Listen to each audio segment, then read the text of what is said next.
Join Edwin Frondozo on the Business Leadership Podcast every week for a unique program featuring insights and actionable items from the world's most successful business leaders. Hear firsthand the exclusive interviews and personal journeys on how today's transformational leaders made it to the top. It's so easy to get consumed in the details and in the things you're trying to achieve. It's so important to get outside the office, talk to whether it's your customers or immerse yourself in new opportunities to learn, to stay curious and lead. This is the Business Leadership Podcast, and I'm your host, Edwin Frondozo. Welcome. How are you doing? How is your day going? Thank you for taking the time to join me. This is episode number 117, and my special guest today is Laurie McGraw. She is the Senior Vice President of Health Solutions at the American Medical Association. Her unit provides data solutions that is used across the entire U.S. healthcare industry and increasingly globally. Prior to joining the AMA, Laurie led a clinical documentation startup after having spent 14 years at Allscripts, where she held a variety of senior leadership positions, including Chief Client Officer, President of Strategic Accounts, and President of Enterprise Solutions. Her tenure at Allscripts coincided with its growth from a $30 million company with 5 initial clients to a $1.5 billion company serving the needs of tens of thousands of clients across the healthcare spectrum. In our conversation, we discuss how she led the innovations of the American Medical Association and updates the healthcare community about it. She talks about developing and bringing out the best on electronic health records to address the barriers and issues between physical-patient relationship. And lastly, we talk about how the AMA has changed and improved telemedicine for patients and physicians. Today's episode is brought to you by TruShield Insurance, Canada's most trusted insurer for entrepreneurs and small businesses. Quick shout out to those who have taken the time to subscribe, rate, and leave a comment. I really appreciate you. This latest one from Astawa A on Apple Podcasts, and they write, "Listening while you work is the best way to focus and stay productive." Edwin asks his guests thoughtful and interesting questions and then steps back to give his guests some time to respond at their own pace. Thank you so much, Astawa. So when you subscribe, rate, and leave a review, I will read it out on an upcoming episode. Now here we go. Welcome to the Business Leadership Podcast, Laurie. Hi, Edwin. How is your day going? My day is going great. How is yours? It's going well. Quick note for the listeners out there: we just had a quick hiccup as we started recording. So if it felt a little awkward because it was, but we're having fun, Laurie and I. But Laurie, why don't you start off by introducing yourself to our listeners today? Maybe if you could tell us, who is Laurie and what does she like to do when she's not leading businesses? Sure. Well, Edwin, I'm Laurie McGraw. I'm the Senior Vice President here at the American Medical Association. I lead the Health Solutions division here. And over a lot of years, couple decades now, I've been leading businesses, really enjoying in healthcare and healthcare technology.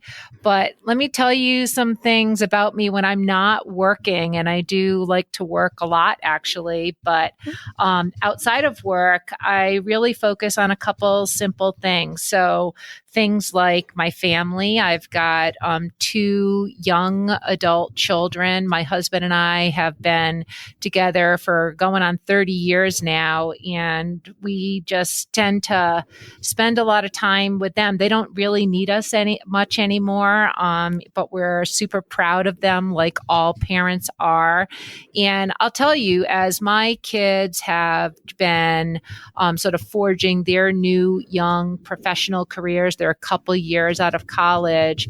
I've actually learned so much from them over the past couple years as they start to enter the workforce person think about, what professions they go into. They've moved to new cities. They're, making new friends. They're trying to forge their way. And that has been a really interesting time for my husband and I, just because, seeing the pressures that they're under in this hyper-connected world where everybody is connected and on social and an influencer, it's brought a lot of pressure to them. And so it's just been interesting as a parent to watch that, and, provide coaching and, help and support, but also to think about that as it relates to just the work that I do, working with lots of young professionals here at the AMA.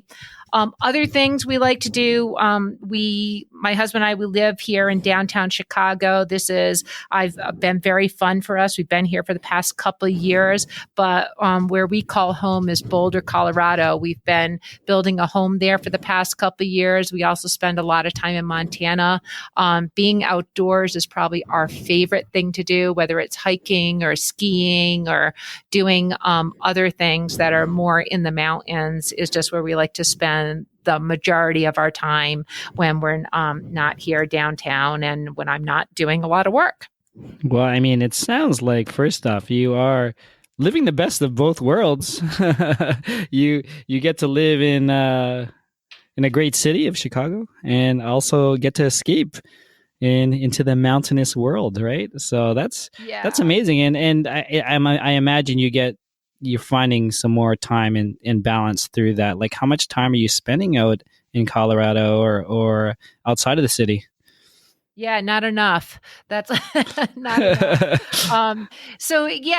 Look, we've been here in Chicago, and it's a great city. It is really fun to be downtown in this really vibrant urban environment. There is so much going on, and I don't know. I've never lived in a city like this, right downtown. I've been in suburbs before and other places, but most of the time we're here. And whether it's weekends or vacations, it is out in the mountains, and that can be, again, hiking or skiing. And I will say that just the balance between those two worlds, it's exceptional. People should get out into nature as often as they possibly can.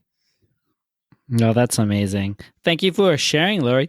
Why don't we just jump right in? And I know you quickly mentioned the AMA, the American Medical Association. So if you could just let us know, specifically with your current role, what are your responsibilities and perhaps what you're trying to accomplish over the next, let's say, 6 to 12 months?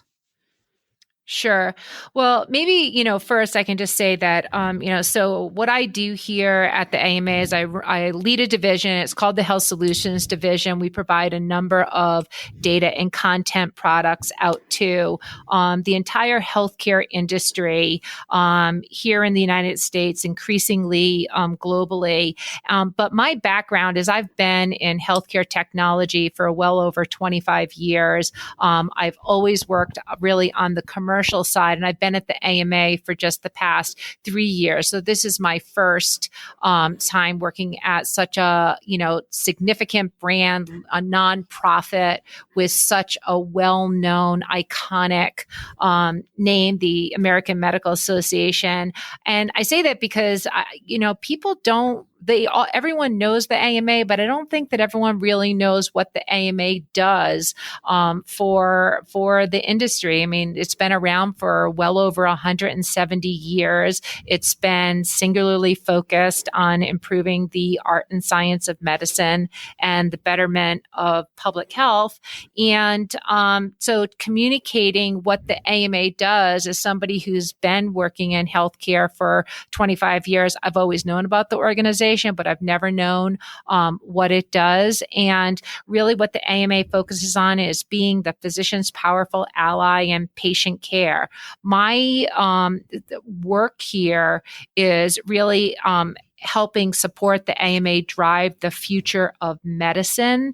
And we do this by bringing, certain medical terminologies to the market. We've got a code set that describes all of the physician services and procedures in medicine, and the $3.4 trillion of spend in healthcare. This describes about a third of it, and that's pretty important when you're trying to bring technology into the hands of the healthcare ecosystem. That's every hospital, every physician practice, every place of healthcare delivery. So that is a big part of what we do. And my time here in the past couple of years, we've been really focused on trying to take things that are, whether it's the 50-year-old medical terminology that gets updated many times during the year, or, collecting information about physicians, really understanding details about physicians, something that AMA has done for 100 years. We have been working on innovating and modernizing how we go about doing that work so that we can really provide, the innovation, work out to the healthcare ecosystem. Yeah, from the sounds of it, it's something, and now that you're in the inside, you realize the scope of the AMA. And I know, even for one, I know the brand, right? Yep. But I guess once you get inside the brand, you realize, oh man, why didn't I know all of this, right? Exactly. I'll tell you, just as, here's an example. So for a lot of years, in healthcare technology, I worked on electronic health records. Okay. Mm-hmm. And I feel really proud of that work. So I spent a lot of years, at the very beginning, when nobody wanted them, when they were not used by physicians. It was absolutely the most difficult thing to bring this. And Laurie, just for our audience, what is the EH? What are you talking about when we're talking about it? Yeah, it seems like so long ago, but it wasn't 20 years ago when you went to see a physician or went to the hospital. It was all paper records. The way that patient care was delivered, it was all documented on paper. It seems like forever ago. Today, it's all mobile devices and computers and physicians working with computers to understand, to take the notes on what the care that's being delivered for a particular patient. That has been absolutely changed, because now electronic health records are used over the entire healthcare delivery system in the United States. That's happened over the past 15 to 20 years. And for me, as somebody who, developed those systems, implemented those systems, sold those systems, worked on them for all those years, I'm really proud of, what I think of as sort of paving the clinical information highway by putting that kind of technology in place. And that was really great. Now, I will say, here at the work of the AMA, while that technology has been tremendous in many ways for the industry, it has not at all lived up to the full potential of really delivering better patient outcomes and really the kinds of innovations that we're used to when we use things like our smartphones today, or our, how we do banking today, how we do social connectivity with people across the globe today. That today with EHRs, what we talk about is, how they're really create a large source of physician burnout, where they're, some of the largest issues that actually interfere with physicians taking care of patients, which in fact is what physicians want to do the most, versus, all of this burden that comes from this kind of technology. So, part of the work here at the AMA, which is, really trying to address those key issues, barriers between the physician-patient relationship. And in the work I do, it's about providing providing the innovation and trying to get innovation, which physicians love, as fast as possible integrated into the practices where they work. I mean, you come from a very special background in terms of coming from the, I guess, technology provider, the solutions provider, implementing them, selling the dream, and then going into the AMA and realizing, oh, the dream wasn't implemented the way it was supposed to, right? Yep. So it could be you're still doing the right work to implement that information highway for the doctors or for the industry, right? Which is amazing because you get to see full circle, right? Yeah. Yes. And I mean, part of the reason and part of the big draw for me to come to the AMA, I mean, look, when I have 25 years working in, some pretty successful companies, and again, really proud of that work. And when I first, started talking to the recruiter here about the AMA, I was like, what? The AMA? Like, are you kidding? Like, why would that be of interest to me? But the thing that was of interest to me is the ability to have impact on, something incredibly important, healthcare, patient outcomes, something we all interact with. I mean, there just isn't anybody where healthcare is not an important thing to them personally, to their families. So on this side, the AMA side, it's the lens of how to approach these issues. It's different. It's not to sort of solve things in an innovative way with, a need to get an enormous financial reward out of that as one of the most important metrics. Rather, the most important metrics are you driving innovation fast enough? Because what physicians care about is they care about, does it work? Will I get paid? Will I get sued? How do I integrate it into my practice? So the AMA focuses on those questions. And I'll just give you an example of some work that we did here. So part of the some innovations in technology is telemedicine. And people love telemedicine. Physicians love telemedicine. There is an enormous need in the United States to get telemedicine more adopted in healthcare. We don't have physicians everywhere we need them. So there's workforce issues in terms of access to healthcare for patients. So there's a lot of reasons why you want that adopted more broadly in the U.S. What we found was that physicians, they love it. It works, no problem. The problem was, though, the reason telemedicine is adopted only at about 15% of practices in the U.S., they're not getting paid for it. They're not getting paid for the work that they're doing while interacting with patients in this way. So what do we do? As an AMA, we convened experts. And I will tell you, one of the things here at the AMA is you have the ability to bring the brightest minds, the best experts from across the healthcare ecosystem who will volunteer their time and effort to solve these really large problems. By convening, a group of experts for a year, they worked on this problem, not just how you codify this work, how you actually implement it into practice, but how do we deal with the reimbursement issues? How do we get paid for the work that's being done through telemedicine? And that work was done. It was put into the coding system.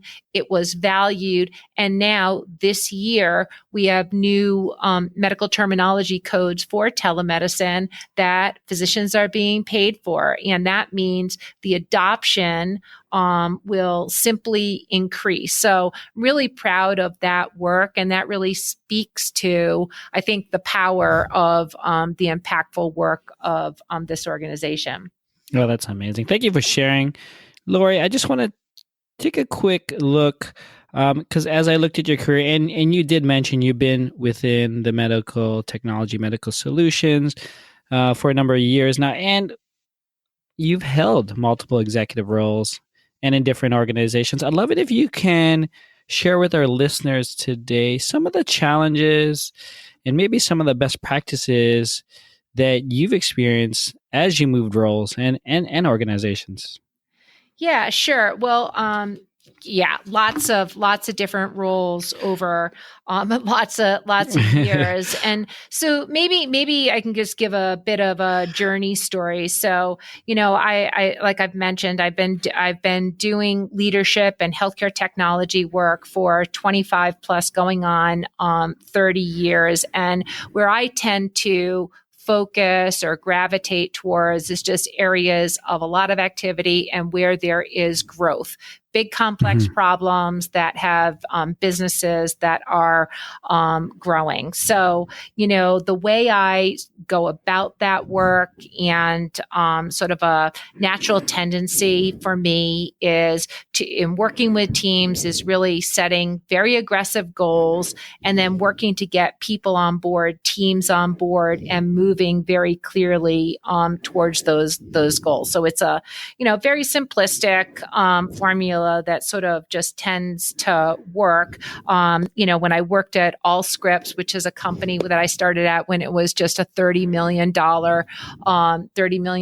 publicly traded company, my time there, I worked sort of every different function in that organization, leading development, leading sales, leading services, and doing all the things till we grew that company to be a $1.5 billion leader in the EHR space.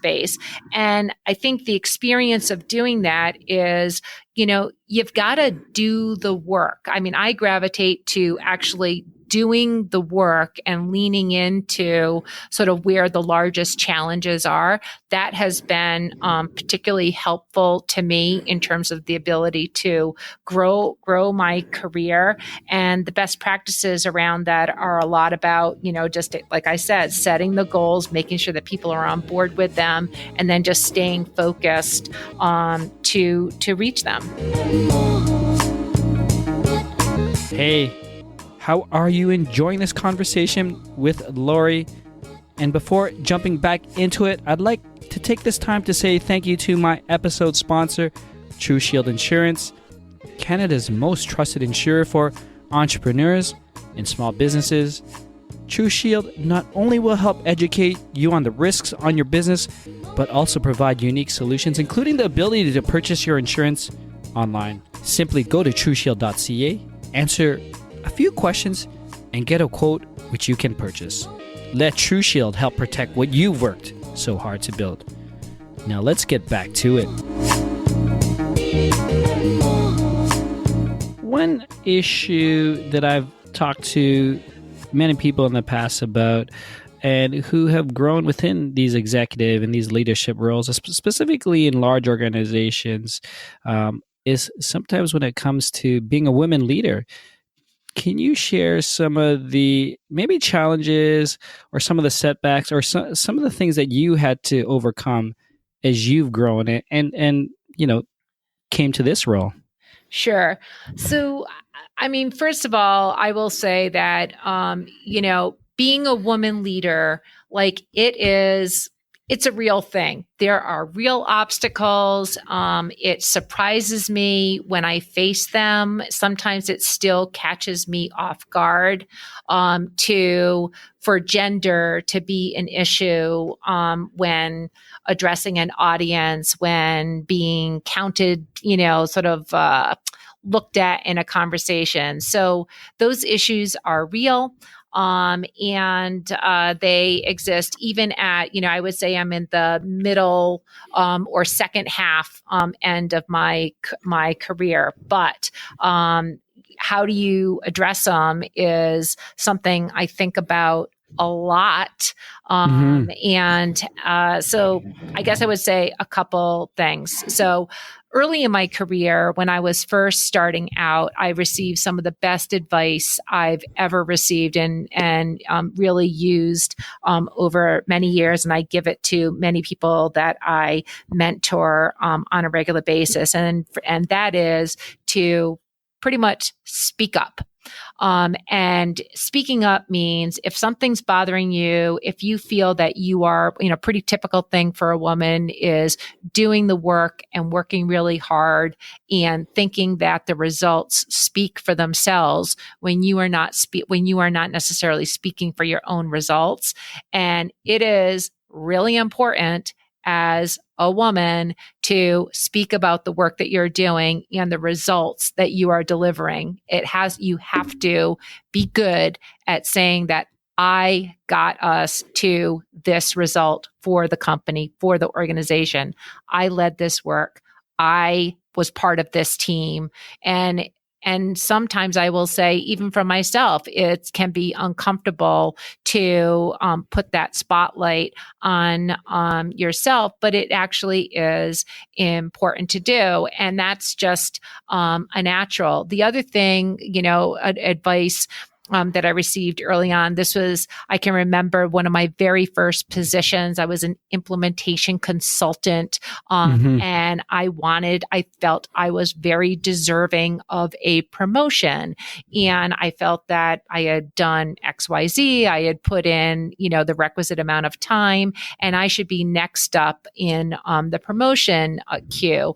And I remember complaining to a group of friends, and one of my friends was like, okay, does the person who can make that decision to promote you know that you want to be promoted? And I was almost insulted. How could this person not understand that, I obviously needed that promotion? And his comment to me was, unless you ask, either people don't know or they have a reason not to pay attention. So I took that advice really seriously. I've always been reasonably good, I think, at asking for things. And people can do one of a couple things. They can say no, they can say yes, or they can in some way say not now, but later. And that is been very helpful to me to really solicit, direct information, direct guidance, and sometimes, help and support in growing my career over the years. I mean, that's great insight and great tips, especially for letting people know your intentions, right? I mean, it's really tough to assume that people know what you want, right? So just ensuring that people know, because everyone is all caught up within their own world. So it's not personal that they didn't know, right? And I'm sure you've learned that along your career. I have. And I think that, again, for many women, what I tend to find when I talk to, I mentor a lot of people over the years. So I've mentored both men and women. I tend to mentor more women than men. And what I find is that generally when you're mentoring someone, what women tend to say in terms of what they want next in their career, women tend to say, oh, I want to contribute more. I want to learn more. I want to, do more in an organization. And I ask them, it's like, okay, well, what does that mean? Do you want to make more money? And, is that the real question? Is that the sort of subtext of what you're saying? And there's less comfort from women is what I generally find, talking about things like that as it relates to their own professional development, that tend to be more on the wanting to be a part of a team. So that's just what I've seen. And I think that plays true in, the various studies and other things that we've seen.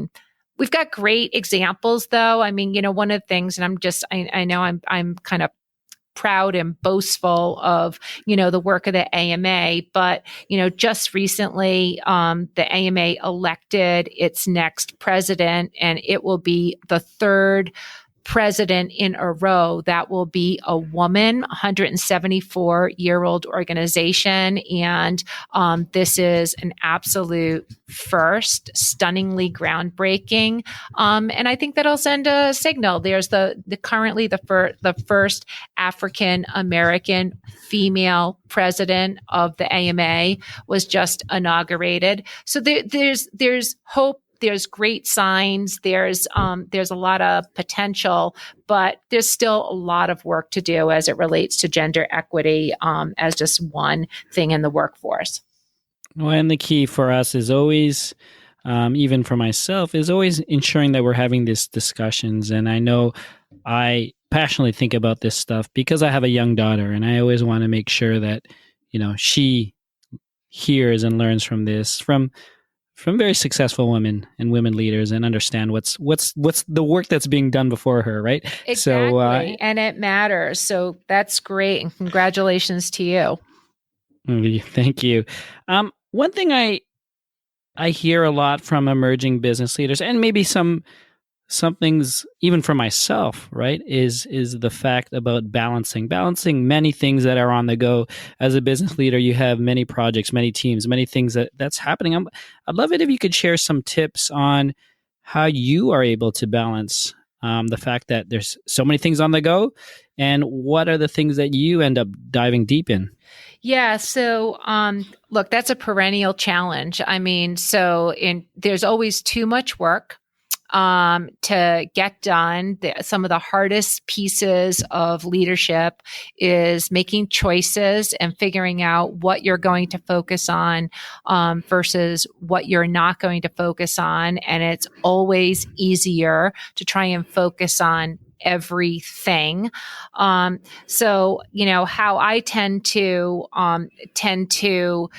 do that balancing act is, again, some really simple techniques, choosing only 3 to 5 things, using, some of the tools, the Measure What Matters, the OKRs, those kinds of approaches to really delineate where we can only be focused on a couple things that we can really measure that will make an impact, and then staying focused on them, because what that allows you to do is sort of let everything else that is important become secondary to just a couple key things that you're trying to drive. So it's not really rocket science, but it is always an issue. I've never found that balancing act in my, going on 30 years of work here, to be something that I've been particularly great at. It is a constant thing that needs attention, and that might be with just like your own personal life as well as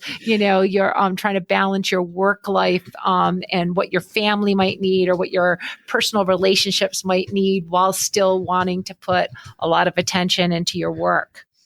Yeah, no, it's great. And I'd love to just dig deep in terms of how often do you do that litmus test or check in on those priorities that you're on. Is this a weekly thing, a quarterly thing?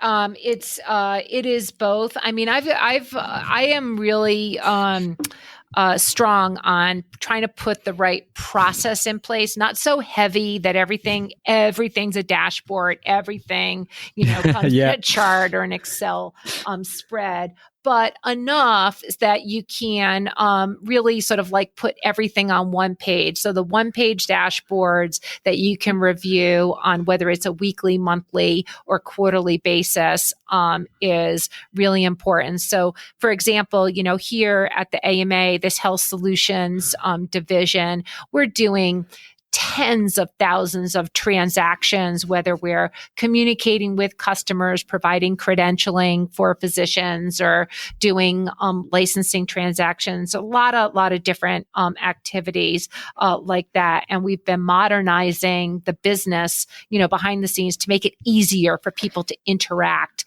with the AMA. Those are the types of things that the most important thing is to get it automated so that you actually don't have to spend time in it. You can just look at a dashboard and sort of know how things are going. But we had to do the work to put those in place. So I would say that, if you could spend the right time on figuring out your measurement systems up front, it takes a lot of energy and focus, sort of team management, to get it going. But your objective should be to try and the work of it, you should try to get away from that as soon as possible and let the measurement systems sort of stand on their own. I love that. I mean, that's a lot of things I talk about with the with the people I mentor or the teachings I talk with, because I come from a computer systems background. So it's all about how quick can you systemize it so you can let go and manage the process versus the job itself. So I really Exactly. appreciate you. I really appreciate you sharing that. Laurie, I'm wondering if you could name a person who had, I guess, a tremendous impact on you as a business leader. It could be anyone, someone who was a mentor, someone who's alive or dead, or someone who you met or not met. Yeah, I've got a lot of people actually who have impacted me quite a bit, and so the people have really helped me in both my career as well as how I've sort of evolved as a leader. Have been people that I've had the opportunity to work with directly. They've pushed me. So I mean, just I'll give you a couple examples. So very starting out in my very early days.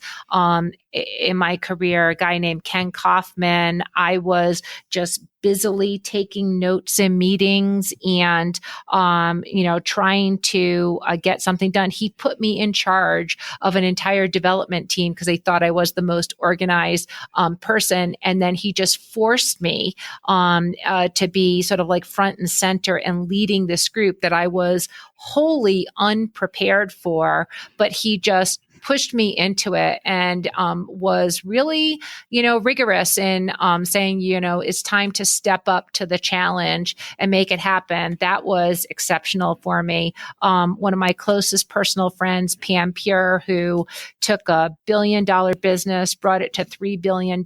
She gave me my first big break in my career when we sold a part of the company and she went off to lead her next venture, and she put me in charge of a venture that became one of the big milestones in the founding of Allscripts, a company I worked at for so many years. And then Glenn Tallman, he was the CEO of Allscripts. He's the CEO of Livongo today, and I've worked with him and for him for many years. And I would just say that working with Glenn, he's one of those visionary leaders, extremely passionate, extremely hard driving. So he expected more out of me, out of really everyone than I ever felt I could deliver. But I rose to those challenges, and just a couple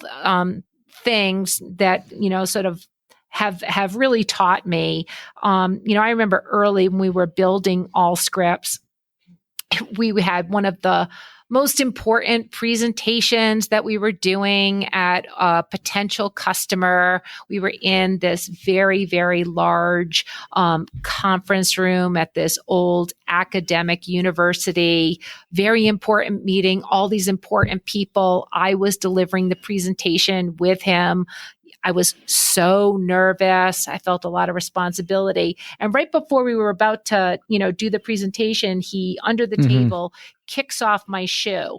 Completely throws me, completely, unnerves me. But it was really just a reminder, like, enjoy the journey, have fun. Nothing is so serious that we can't enjoy it.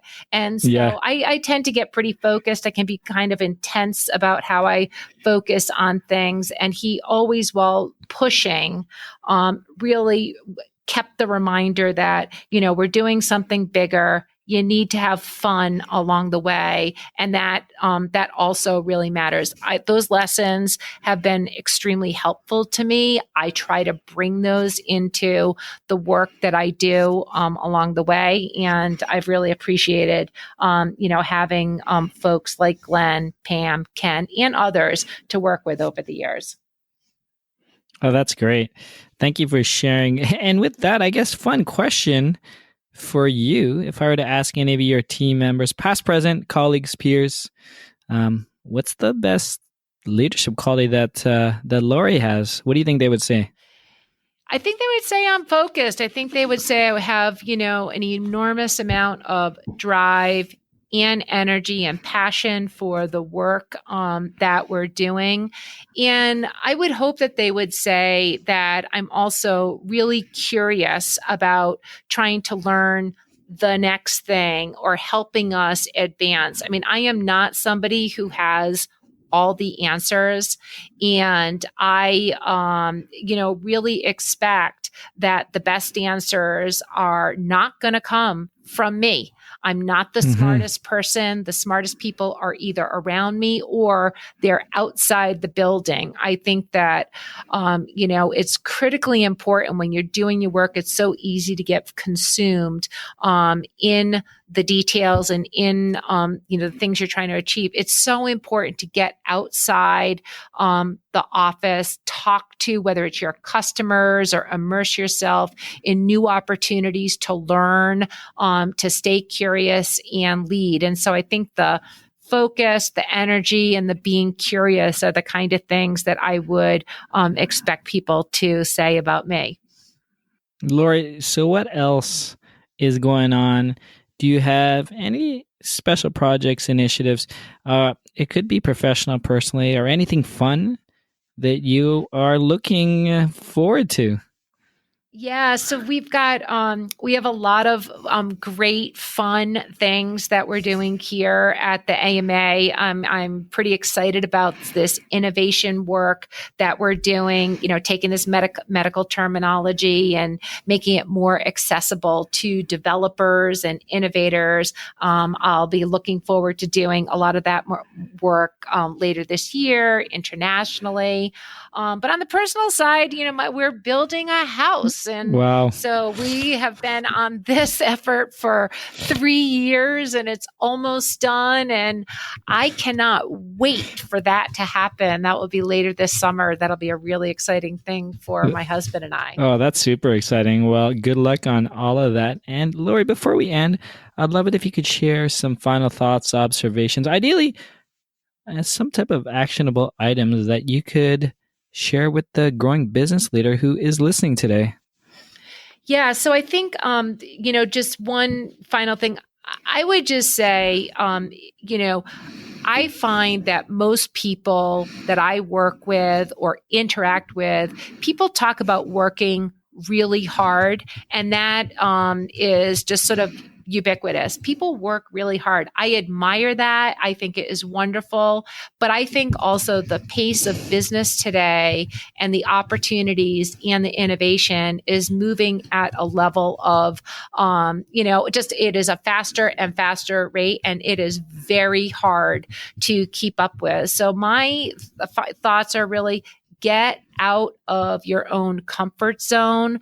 Put yourself in places where you're not the expert, where you're learning from others, for people who have ideas that are completely different than yours. I mean, for myself, I joined a volunteer committee for a technical organization this year. I've learned so much through that work. I've been on an advisory group for a completely different association to help in their strategic planning. That put me in contact with people who are not doing anything similar to the work that I'm doing, but I was able to get so many new, fresh ideas for the work that I'm doing. And there were just lots of opportunities like this. So I would just say that, take advantage of them and put yourself in those positions, because it brings back rewards, big, small, or that you might not even be aware are opportunities for you at any stage of your career. That's great. I really appreciate your time today, Laurie. So to close, can you tell us where we could find information about you, the AMA, or anything else you'd love to share with us today? Yeah. So, look, you can find me on LinkedIn like everybody else in the world. That's where I am. And you can find a lot more about the work of the AMA at the AMA website, ama-assn.org. There's a lot going on. We just finished our annual meeting where a lot of healthcare policy was moved forward, augmented intelligence, the opioid crisis, vaccines, many other things. So a lot of recent information and always more coming from the AMA. Well, that's awesome. And we'll be sure to share the direct links to the website and to your LinkedIn profile. But Laurie, it's been an absolute pleasure. Thank you for joining us on the Business Leadership Podcast. Edwin, thank you so much. This was terrific. That's it, Biz Leaders. Thank you for joining me on another episode of the Business Leadership Podcast. This was episode number 117 with Laurie McGraw. If you want to learn more about Laurie, the AMA, or anything else that we discussed, please go to thebusinessleadership.com/117. Please join me on my private Facebook group where I will discuss this episode. I'll answer your questions and connect you with other like-minded business leaders. Simply search for the Business Leadership Group directly in Facebook. Thank you again for today's sponsor, True Shield Insurance, Canada's most trusted insurer for entrepreneurs and small businesses. If you haven't done so yet, please subscribe, rate, and leave a review on Apple Podcasts or wherever you're listening today. Thank you again. Edwin signing off.